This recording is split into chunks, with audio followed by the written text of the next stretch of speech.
Hoje a gente fecha a leitura do cloro no ABC e a gente vai falar de um jeito simples, voltando até a falar de algumas coisas que a gente já tocou, alguns assuntos, outros serão spoiler ainda para próximos episódios, mas eu quero falar sobre como interpretar e ver as três facetas de cloro com aquilo que você tem na mão, sem estender o assunto para outros tipos de análises. Vamos pensar na fita de teste, vamos pensar na gotinha, no teste Otto que você tem. Eu vou te mostrar como deduzir tudo, decidir rápido, baseando-se nas ferramentas simples do dia a dia. Fita mede cloro livre. O método tradicional, teste Otto, mede cloro residual total. Grava isso. E por dedução, quando você consegue medir esses dois, você consegue saber o cloro combinado na água, que é o grande vilão, problema de erro de tantas interpretações.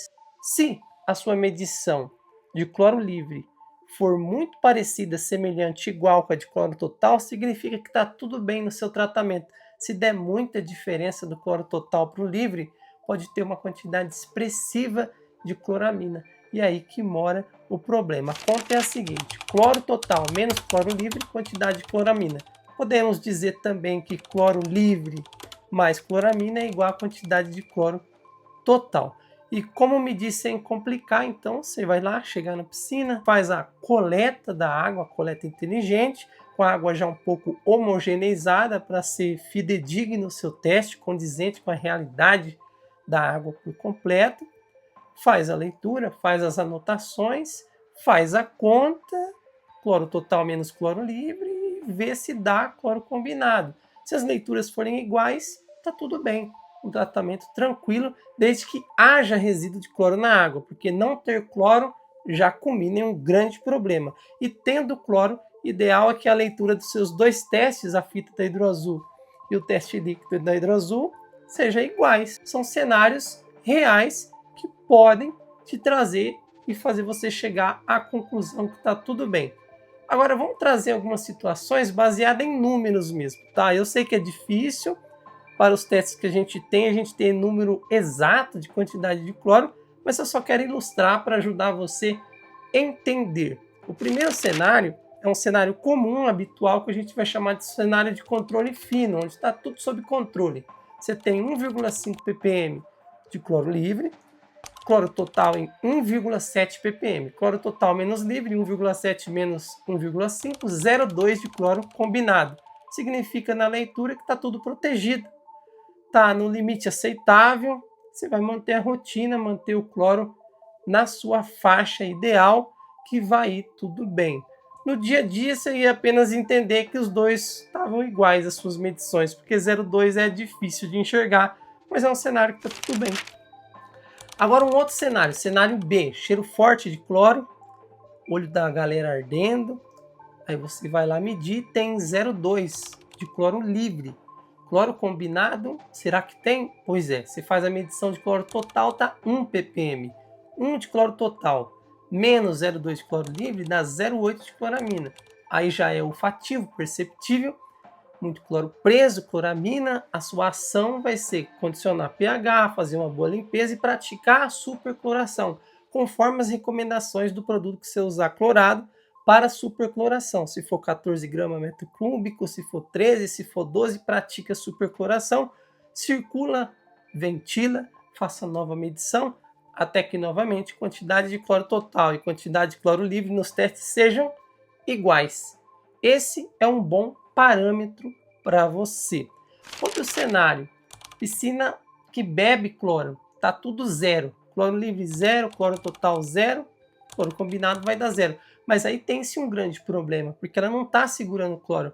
Existe uma enorme demanda, nada de cloro está sobrando. E sobre demanda a gente ainda vai aprender bastante em episódios futuros. Ação certa, pede novamente você acertar o pH, remover sujeira, dosar o cloro sempre baseado no volume, sem chutômetro, circular e fazer o quanto antes, assim, no mesmo dia, uma releitura. Esse é um ponto muito importante que muita gente abre mão.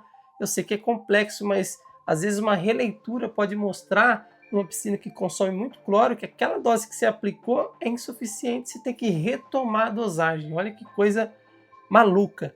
Isso significa uma grande demanda, que é uma grande quantidade de contaminantes que estão consumindo cloro.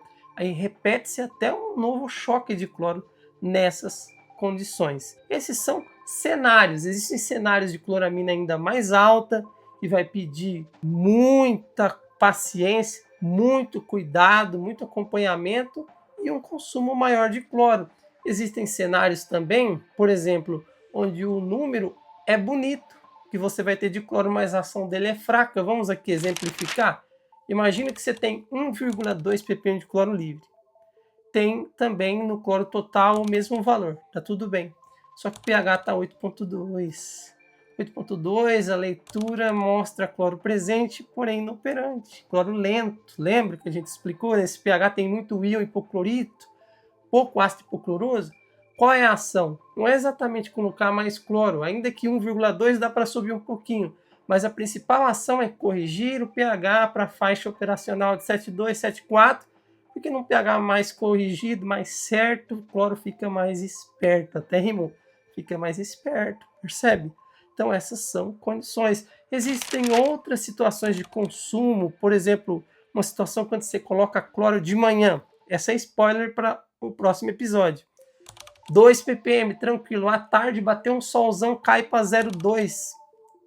Sabe o que aconteceu nessa perda, nesse período? Muito provavelmente é perda por fotodecomposição. O cloro não está estabilizado. E o sol, a luz do sol está consumindo, precisa estabilizar. E a gente ainda vai aprender tudo isso. Mas hoje eu quero que você saiba que cloro total você pode medir, cloro livre também, você tem as ferramentas. Não precisa falar, precisa de um fotômetro, precisa de um teste mais elaborado. Eu sei que é uma ótima evolução, mas você tem duas ferramentas que te permitem medir cloro total livre e, por dedução, cloro combinado. Se a diferença estiver muito grande, você precisa agir e intervir rapidamente. Alguém reclamou de ardor, de cheiro forte de cloro na piscina, também vai lá, verifica e fica em cima. Faça releituras para que você não seja surpreendido. Cloro tem que ficar presente, o cloro livre, diuturnamente na água. Isso significa dizer dia e noite presente. E você não pode deixar ele cair a zero e tem que ter uma rotina de acompanhamento.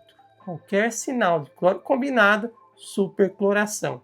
A supercloração, inclusive, é tema do próximo episódio do ABC do cloro. Te espero na próxima e até mais.